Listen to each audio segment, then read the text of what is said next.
ये सबसे बढ़िया क्वेश्चन है कि मैं अपने कॉलेज में हम्म। स्टडीज के टाइम पे काफी एक एवरेज स्टूडेंट था। मतलब ना ही ज्यादा बेकार ना ही ज्यादा अच्छा। हम्म। लेकिन सर सबसे ज्यादा आपको ना कॉलेज लाइफ में दो चीजें बड़ा सपोर्ट करती हैं। एक आपकी रेगुलर अटेंडेंस और एक आपकी फैकल्टीज। तो ये दोनों चीजें मैंने ध्यान रखी थी। हम्म। आप जब रेगुलर कॉलेज जाते हैं ना तो आपका एक एनवायरनमेंट वैसा क्रिएट हो जाता है, तो आपका प्रेजेंस ऑफ माइंड ज्यादा काम करता है और जॉब लेने में वही आपको फायदा देता है सर। हम्म। ओके, तो आपको क्या लगता है कि आज के स्टूडेंट्स इस पॉइंट पे आप क्या मैसेज देंगे कि और स्टडीज पे जो सब्जेक्ट्स हैं, क्या जी आप सर। डायरेक्टली उसको एप्लीकेबल कर पा रहे हैं या कुछ ऐसे कॉन्सेप्ट्स आपको लगा कि नहीं, ड्यूरिंग बीई में और अच्छा कर लेता तो that would help me? Sir ये अगर हम सब्जेक्ट्स के अकॉर्डिंग बात करें तो सर जो मेरा सिलेक्शन हुआ था वो मेरा इंटरव्यू में मुझसे ईडी से रिलेटेड क्वेश्चंस पूछे गए थे। ओके। जी सर। तो अब हम किस इंडस्ट्री के लिए अप्लाई कर रहे हैं, ऑटोमोबाइल इंडस्ट्री है वो, हम जिस भी इंटरव्यू के लिए फेस करने के लिए जा रहे हैं हमको सबसे पहले ये पता होना चाहिए कि वो कंपनी करती क्या है, उसका मेन मोटिव क्या है। उसके अकॉर्डिंग हमको ईडी, एमडी और फिजिक्स, इन चीजों में थोड़ा सा एक्टिव होना पड़ता है। तो सर मेरा तो बेसिकली अगर मैं कहूँ तो मेरा ईडी के बेसिस पे ही हो पाया था सिलेक्शन, और मेरा ईडी अच्छा भी था। Very nice, very nice. जी तो सर। किन प्रोफेसर साहब ने आपको पढ़ाई थी ईडी? सर मुझे काफी टाइम हो गया है, ओके, नाम। कोई बात नहीं। जी सर, देशमुख सॉरी। सर हैं, जिज्ञासी सर जी हैं, सर। मेरे जी ख्याल सर। से सीनियर मोस्ट में यही है। जी चलिए, सर। कोई बात नहीं, बहुत अच्छी बात है। ईडी आपको काम आई, क्योंकि मैं इस बात की मुझे ज्यादा खुशी है क्योंकि मैं खुद ईडी का टीचर काफी समय से रहा हूँ। जी सर। बहुत बढ़िया, ये बहुत खुशी की बात है। और मैकेनिकल इंजीनियर बिना इंजीनियरिंग ड्राइंग और मशीन ड्राइंग के हो भी नहीं सकता। ऐसा आपने भी फील किया होगा जो हमको फीलिंग आती बिल्कुल सर। है ना? सर क्या है तो कि मैकेनिकल इंजीनियर से डिजाइनिंग की ज्यादा चीजें पूछी जाती हैं, बिल्कुल। ये मैंने फेस किया है। ओके, तो आपने उसके लिए कोई सेपरेट प्रिपरेशन करी थी या फर्स्ट ईयर में जो आपने पढ़ा था वही आपको काम आ गया? सर मैंने पहले पॉइंट पे एक चीज क्लियर की थी कि अगर आप कॉलेज और क्लासेस रेगुलर अटेंड करते हम्म। हैं तो हम्म। आपके बेसिक्स क्लियर हो जाते हैं सर। और सर ओके। बेसिक क्लियर होने से ही आपको बेनिफिट मिलता है। आपने पढ़ा कुछ भी हो, अगर बेसिक्स क्लियर नहीं है तो आप इंटरव्यू को फेस नहीं कर पाएंगे, क्योंकि इंटरव्यू में बेसिक क्वेश्चन ही किए जाते हैं आपके आईक्यू को जानने के लिए। ओके, यू मीन किसी जी भी सर। कंपनी का अगर इंटरव्यू क्रैक करना है तो you should have good attendance, this means your physical presence, along with उस प्रेजेंस के साथ मेंटल प्रेजेंस भी जरूरी है ताकि कॉन्सेप्ट बिल्कुल क्लियर सर। हो हर सब्जेक्ट में। जी सर। और ये जी आपको सर। इंटरव्यू में हेल्प किया है, ऐसा आप बोलना चाह रहे जी हो ना? सर। जी सर। थैंक यू, जी सर। थैंक यू, ये पॉइंट बहुत इंपॉर्टेंट था हमारे स्टूडेंट्स के लिए। अब मैं ये जानना बिल्कुल चाह सर। रहा हूँ कि जो आप अभी काम कर रहे हो, इसका कोई पहले आपके पास कोई स्किल थी किसी सॉफ्टवेयर के से, या कोई और स्किल पहले आपके पास थी, या बाद में आपने अपडेट किया अपने आप को इंडस्ट्री में? हाँ सर, मैं अभी लास्ट 3 साल से वॉल्वो आइशर में एज ए जूनियर मैनेजर हूँ। जी जी। और पहले मैं अपनी प्रोफाइल का बता देता हूँ कि मैं क्या जी करता जी, हूँ। Sure sure. सर पहले मैं प्रोडक्शन डिपार्टमेंट में था, तो हम्म। प्रोडक्शन टीम को मैं लीड करता था। ओके। और अब मैं क्वालिटी में हूँ, तो अब 2 साल बाद मुझे क्वालिटी डिपार्टमेंट में भेजा गया है।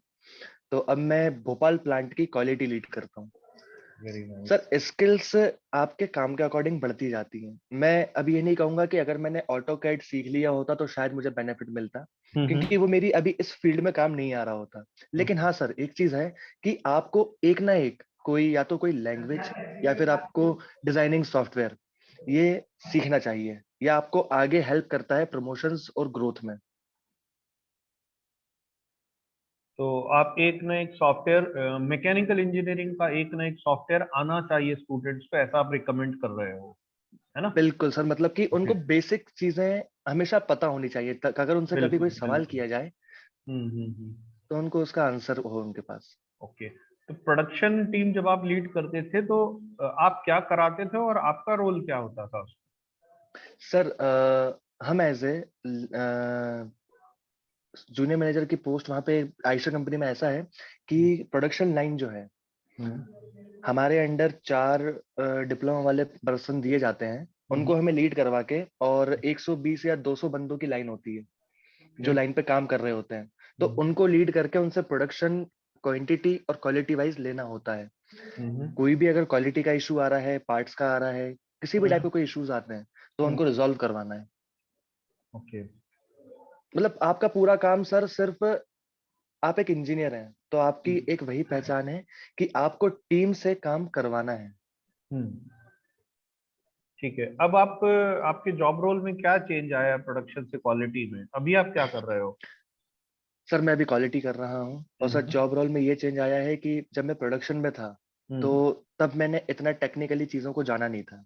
पहले सिर्फ मैं ये जानता था कि मुझे ये पार्ट यहाँ लगवाना है, ये पार्ट यहाँ ऐसे फिट करवाना है। लेकिन अब मुझे पता है कि वो पार्ट वहां फिट क्यों होता है, प्रॉपर फिटमेंट कैसे करवाना है, डायमेंशंस क्या होते हैं, डिजाइन क्यों ये करी गई है, मटेरियल क्यों यूज किया गया है। अब मुझे इन चीजों का भी नॉलेज है सर। बहुत बढ़िया। So by changing this profile inside the company itself we have upgraded with the skills, है ना? Yes sir. Very nice, very appreciable. So, how you feel this as a career for engineering graduates? Is it good, or number of opportunities are good in this where exactly you are working? Sir opportunities तो बहुत है sir, क्योंकि आप जितना अपना output देते हैं, input देते हैं, उतना आपको आउटपुट मिलता है सर सामने से। Okay. और सर सबसे मेन चीज ये होती है कि आपका ना काम करते करते आपकी स्किल्स अपने आप डेवलप होती जाती हैं, आपको पता नहीं चलता कि आपने क्या सीखा है, लेकिन आप बहुत कुछ सीखते जाते हैं उसमें। और sir as a growth purpose से मैं कहूँ इस बारे में, तो ऑटोमोबाइल इंडस्ट्री में काफी ग्रोथ है अभी तो। हमारे साथ जितने भी लोग कनेक्टेड हैं स्टूडेंट्स, मैं उनसे यही कहूंगा कि सब automobile sector, mechanical branch sector से हैं, तो ई व्हीकल का बहुत अलग सेगमेंट अभी आने वाला है। बहुत बढ़िया। तो मेरा एक ही सजेशन रहेगा कि उस चीज पे फोकस करते हुए कि हम कन्वर्जन कैसे कर सकते हैं गाड़ियों का, ऑटोमोबाइल का, या फिर हम कोई टेक्नोलॉजी को नई कैसे रिप्रेजेंट कर सकते हैं, एग्जैक्टली। तो उस चीज पे काम करें तो ज्यादा बेहतर होगा खुद के फ्यूचर के लिए। बहुत बढ़िया। बहुत, मतलब ये पॉइंट मैं आपसे पूछने ही वाला था और आपने उस पर फोकस कर दिया। अभी मैं एक पढ़ रहा था आर्टिकल, उसमें 2030 तक हमारी इंडिया की 50% व्हीकल्स बताया जा रहा है, एक्सपेक्ट किया जा रहा है कि ईवी पे होंगी या इलेक्ट्रिक हाइब्रिड कन्वर्ट, होंगी, जी सर। या हाइब्रिड हो हाइब्रिड होंगी जाएंगी, सर। जैसा भी सर होगा। एमजी एक्टर ने हाइब्रिड व्हीकल बना भी दिया है सर। बना भी दिया है अपनी जी सर। इंडिया में। अभी टाटा है जिसकी ईवी अवेलेबल है, बाकियों की ईवी अभी आने वाली है। हाँ मारुति की भी हाँ वैगन आर में आने वाली है EV. So future is bright in EV, electrical, electronics sir. और तो मैकेनिकल में अच्छी रिक्वायरमेंट आएगी, ऐसा लिखा था आर्टिकल में। वही सर, तो अभी स्टूडेंट्स को ई व्हीकल पे ही ज्यादा फोकस करना चाहिए। Okay okay. सो मैं ये पूछना चाहूंगा अमित आपसे कि अभी जिस जॉब में आप हो, अगर आप स्विच न करो, इसी जॉब को कैरी करो, तो what you are expecting as a future prospect in the company, से 5 सर ईयर मैं डाउन द लाइन, सवाल को 10 ईयर डाउन द लाइन? आप उसी कंपनी में रहते हुए 5 year down the line, 10 year down the line अपने करियर को किस स्टेज पे देखते हो? क्योंकि मैकेनिकल इंजीनियर की ग्रोथ बच्चे एक्सपेक्ट करते हैं, बस स्टार्ट जो होती है वो स्लो होती है, लेकिन 5 ईयर 10 ईयर पे जो उनको दिखेगा ग्रोथ, वो आप क्या उम्मीद कर रहे हो, सो दैट हमारे यंग इंजीनियर्स को भी आइडिया हो? सर मैं एक ही पॉइंट पे कहूंगा कि मतलब आपकी ग्रोथ ना आपके इन्वॉल्वमेंट पे डिपेंड करती है। आपने, अब सर ग्रोथ का तो ऐसा है कि अगर आपका 4 साल में प्रमोशन होना है तो वो तो होगा अगर आप काम कर रहे हैं नॉर्मली तो। ओके। लेकिन आप उसको जल्दी कैसे अचीव कर सकते हैं वो आपके इन्वॉल्वमेंट में डिपेंड करता है कि आपने कितना उस चीज के लिए इन्वॉल्व रहे, आपने क्या नया किया। जैसे मैं जब प्रोडक्शन में था सर, तो प्रोडक्शन में रहकर भी मैं क्वालिटी को हैंडल करता था, मतलब मुझे अलग से एक वो था, अंदर ही से। तो फिर जब मुझे कंपनी ने ट्रांसफर किया भोपाल, पीतमपुर से भोपाल जब ट्रांसफर किया, तो मुझे उन्होंने क्वालिटी में ही भेजा एज ए अच्छा। प्रमोट करके, क्योंकि सर मैंने इन्वॉल्वमेंट उसमें लिया था। तो सर बहुत। आपकी ग्रोथ आपके हाथ में होती है। अगर आप शेयर करना चाहो तो आप अपने जूनियर्स के साथ क्या अभी आपकी करंट सैलरी शेयर कर सकते हो, किसी सर सेल्स हो? थर्ट आई मीन सर उनको 35 एक प्लस। प्रोजेक्शन मिलता है। जी जी।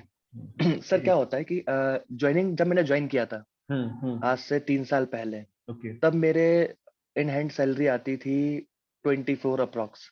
ओके। और सर अभी जब मैंने लास्ट, हमारे यहाँ पे 2 साल में 3 साल में प्रमोशंस होते हैं, लेकिन मैंने 2 साल में ले लिया था। ग्रेट।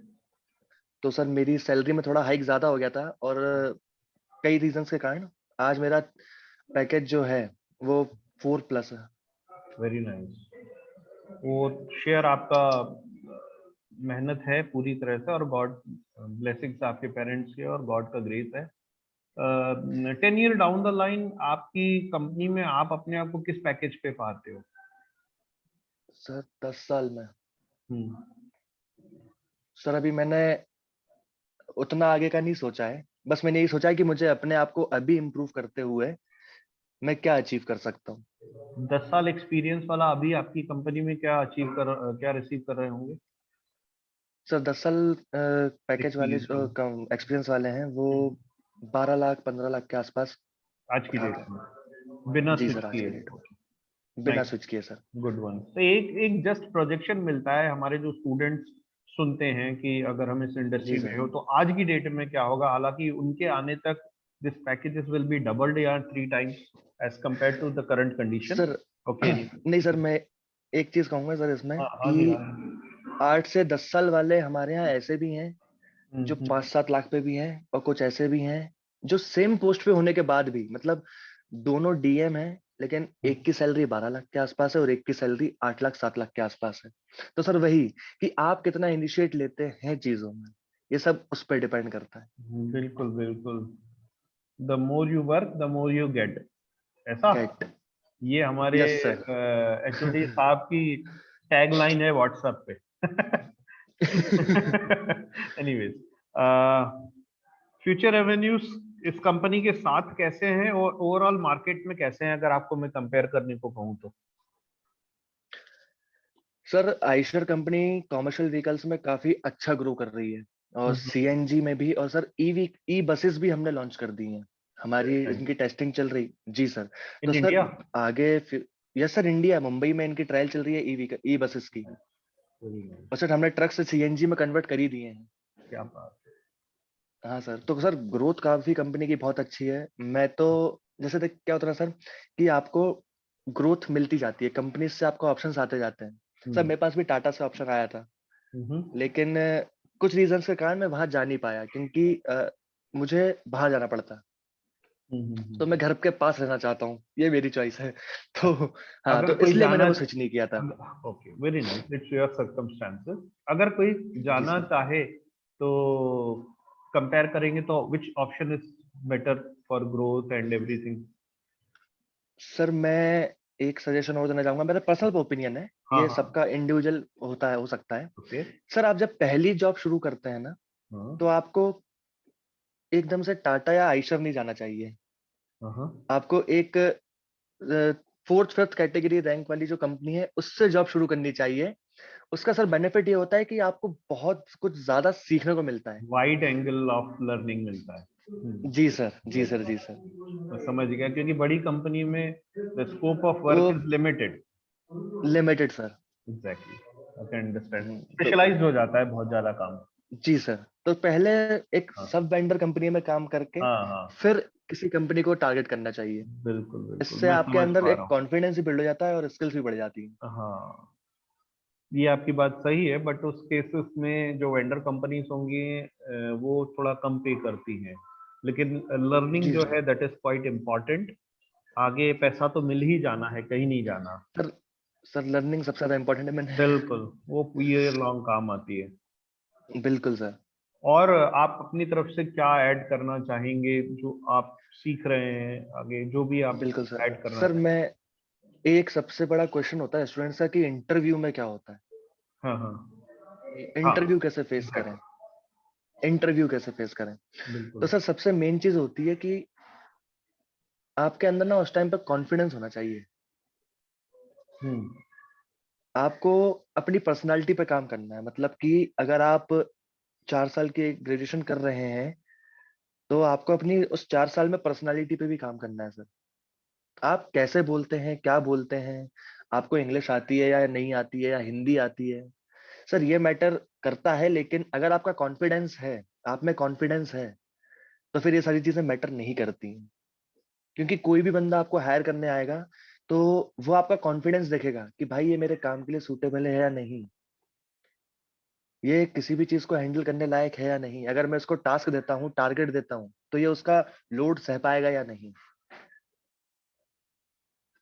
तो सर कॉन्फिडेंस मस्ट है किसी भी जॉब को या किसी भी इंटरव्यू को क्रैक करने के लिए, नॉलेज के साथ साथ। ये नहीं कि आप गलत बोल रहे हो, फुल कॉन्फिडेंस में बोल रहे हैं। सर माइक बंद है आपका शायद। अच्छा, थैंक यू। तो how about your English? I mean at the time of interview. Sir हाँ, ये सर मेरा इंटरव्यू का बड़ा प्यारा एक्सपीरियंस रहा था। तो मैं उसको शेयर करना चाहूंगा। सर क्या होता है ना कि हर इंसान को इंग्लिश आती है, हर इंसान समझ लेता है, लेकिन दिक्कत क्या होती है ना कि जब हम किसी के सामने बोलना होता है ना, तो हम कॉन्शियस हो जाते हैं, हम घबरा जाते हैं कि यार क्या बोलें, कैसे बोलें, क्योंकि हमारी प्रैक्टिस में नहीं है सर वो चीज। जब मैं इंटरव्यू के लिए गया था, तो ललित जोशी सर थे जिन्होंने मेरा इंटरव्यू लिया था, वो जनरल मैनेजर थे वो। तो उन्होंने, मैंने उसमें मतलब फॉर्म फिल करवाया था उनने कि आपकी वीकनेस क्या है, स्ट्रेंथ्स क्या है, सब चीजें। तो उनने सब चीज रीड करके मुझसे कहा कि एक काम करो, पहले उनने अच्छे से पूरा इंटरव्यू ले लिया, उसके बाद कहते एक काम करो, पाकिस्तान के बारे में 10 नेगेटिव लाइनें बोलो इंग्लिश में। तो काफी मतलब सर एक्सपीरियंस मेरा इंटरव्यू का काफी अच्छा रहा था। इंग्लिश मैंने इम्प्रूव करने की कोशिश करी, लेकिन सर प्रैक्टिस ना होने के कारण वो चीज मैं अभी तक उसको परफेक्टली इम्प्रूव नहीं कर पाया हूँ। और सर मेरा काम भी वैसे ही है, प्रोडक्शन। तो प्रोडक्शन में आपके अंडर में 150-200 बंदे होते हैं, बराबर। तो आपका कम्युनिकेशन उसी टाइप से होता है। लेकिन सर इंग्लिश इतना इम्पोर्टेंट नहीं है जितना लोगों ने बना के रखा है, बस बना के रखा कॉन्फिडेंस और नॉलेज इम्पोर्टेंट है। interview point of view set is quite important in India, at least, because it is a part of skill nowadays to to rather, मैं मानता हूँ अपने आप को सेल करने के लिए इन इंटरव्यू, अपने आप की मार्केटिंग करने के लिए in interview you should know and should be confident enough. ये एक स्किल है अपने आप में। सर आपको समझ तो आनी चाहिए, वो तो बोलना पूरी ना ऑब्वियसली आए। 4 साल बाद हाँ not we expect from an engineering graduate that at least he और शी शुड अंडरस्टैंड दैट। बाकी बिल्कुल सर। ट्राई करना अलग है, लेकिन एटलीस्ट दे कैन अंडरस्टैंड, वो तो होना ही चाहिए, दैट शुड बी मस्ट। बिल्कुल सर। ओके, तो आपने अभी कुछ अपग्रेडेशन किया है आपकी क्वालिफिकेशन में? यस सर, बिल्कुल। मैंने SIRT से ही एमटेक प्रोडक्शन में एडमिशन लिया है ओके। इसी साल, 1 साल के ड्रॉप के बाद। तो मैं अपने आप को सर बराबर लेवल पे स्किल करता जाता हूँ, अपग्रेड करता जाता हूँ, क्योंकि सर क्या होता है ना कि अपग्रेड होना बहुत जरूरी है।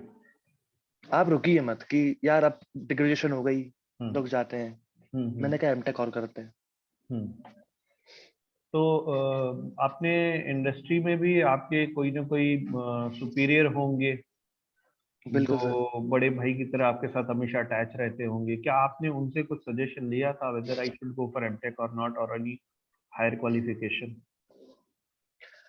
बिल्कुल सर, मैंने कोई मतलब जो भी मैं डिसीजन लेता हूँ पहले उस सर क्या है ना, कोई भी चीज करने से पहले ना आप उसको समझ लीजिए कि उसके फायदे क्या हैं और नुकसान क्या है।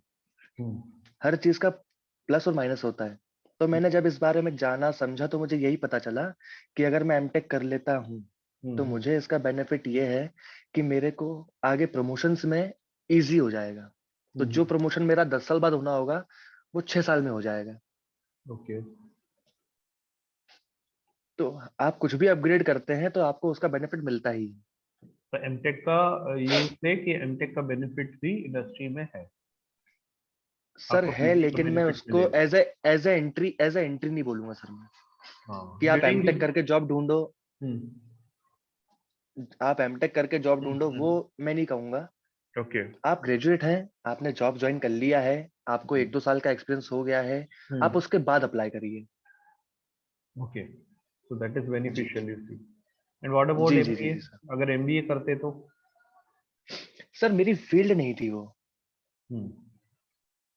सर क्या होता है ना कि इंसान कंफ्यूज इसमें ही रहता है, यार एमबीए कर लूं कि एमटेक कर लूं। एग्जैक्टली, इसलिए पूछा मैंने। भाई आपको करना क्या है, आपको करना क्या है, हम्म, आप किस फील्ड में हो। मैं प्रोडक्शन में था, मैं क्वालिटी हैंडल कर रहा हूँ, तो हम्म, मेरे लिए एमबीए क्या काम आएगा, मैं मार्केट में तो जा नहीं रहा हूँ ना अभी। बिल्कुल सही, बिल्कुल सही, बिल्कुल सही। अ, अमित, हमारे पास अब मात्र 10 मिनट इस वार्ड में बचे हैं। तो जी सर। मैं एचओडी सर से रिक्वेस्ट करूंगा, अमिन कुछ पॉइंट अगर आप एक आध जोड़ना चाहो तो यू आर मोस्ट वेलकम, और नहीं तो फिर मैं एचओडी सर से बोल के वोट ऑफ थैंक्स करवाना, सर जैसा बोलो आप। सर मैं सॉरी सुन नहीं पाया, सर मैं मैं सॉरी सुन नहीं पाया सर वो। मैं ये बोल रहा हूँ, एक आध दो लाइन आप कुछ ऐड करना चाह रहे हो क्या अपने एंड से, क्योंकि हमारे पास 10 मिनट ही बचे हैं मात्र फ्री स्लॉट खत्म होने के लिए।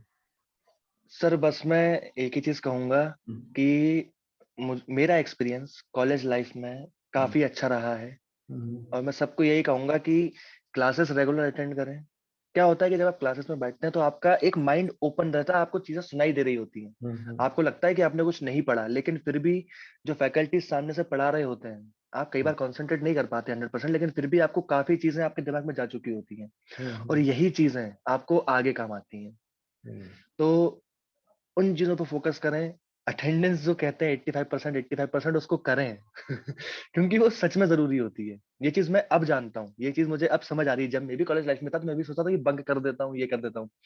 लेकिन सर ये चीज आज रियलाइज हो रही है कि ये चीज सच में लाइफ में काम आती है।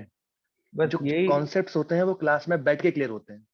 बिल्कुल यही चीज हम हमारे स्टूडेंट्स को क्लियर कराना चाह रहे हैं, और वो आपके थ्रू होंगे जो ऑलरेडी जॉब में हैं, उन्हीं के सीनियर्स, तो वो बेटर उनको कन्वे होगा।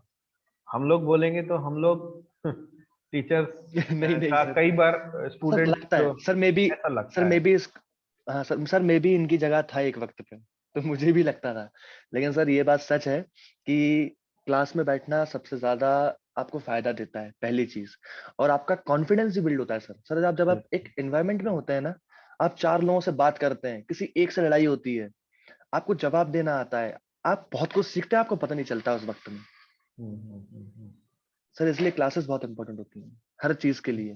Thank you, thank you.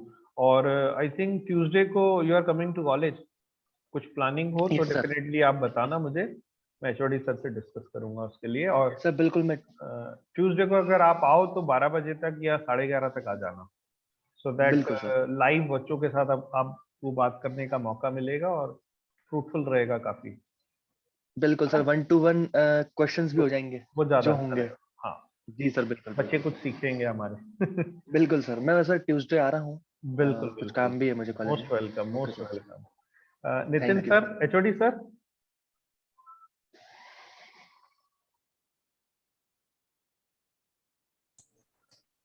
Ramchandani sir. Sir बहुत अच्छी जानकारी मिली, and Tuesday he is coming to us. तो मैंने ट्यूसडे को हमारा लास्ट पेपर भी है, तो मैंने वही इनको रिक्वेस्ट किया है कि 11:30-12 तक आ जाएंगे तो अपने को बच्चे मिल जाएंगे और 1-to-1 वहां भी बात हो जाएगी। So it will be good for us, I mean for our students, है ना सर? Great great. तो ये बढ़िया हो जाएगा, और मैं रिक्वेस्ट कर रहा था वोट ऑफ थैंक्स आप कर देते। First, I would like to thank special thanks to Mr. Ramchandani, who अरे always finds some good alumni and and organized talk. That is very good for our department. And one more thing which I would like to share about Amit is from start he was a very smart man, a smart boy. What he should do, what he should not to do, he was very much aware in those days also. So I still remember firstly he started working with Hyundai, then step by step yes sir. he was moving continuously, and then he learned some softwares, and still he's trying his best to upgrade his career. So that is very good. And Amit, thank you for joining us, and thank you for sir joining our department again, and I'll be happy to see you when you will come here. बिल्कुल sir, Thank you. Thank you आपने sir, मुझे invite किया sir, उसके लिए। Dinesh sir thank you, Nitin sir thank you. Thank you sir, certificate hand over कर देते please. So Amit, kindly accept this certificate from mechanical department. Thank you sir. Thank you so much for joining us, and be in बिल्कुल touch. Sir. Whenever I see you, बिल्कुल sir. I motivated. Thank you Very sir. good. Thank you. Thank you thank you HOD sir. Sir, thank you Amit, and we are expecting जी you sir. to be on Tuesday 11:30 a.m. बिल्कुल sir. ठीक Yes है? sir. Yes sir. बिल्कुल sir. Okay, thank you sir. Thank you. Thanks all.